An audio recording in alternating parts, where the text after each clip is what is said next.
Younger women in Greater Lafayette are banding together, fighting for social justice and equality for women in the community. The Younger Women's Task Force of Greater Lafayette is gaining new members every day. News 18's Alexis Moberger reports what kind of impact that group could have.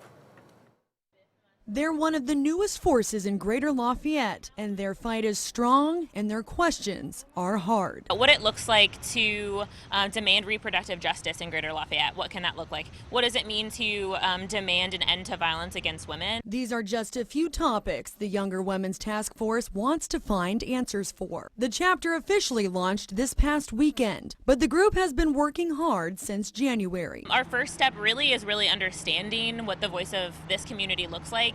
We're right now 10 women, and as a result of our launch this weekend, we have 25 new members. The group of women plans to get familiar with local businesses as well as city leaders and start a dialogue on how to make women more visible in the community. For instance, We're supporting women in being engaged in the political process.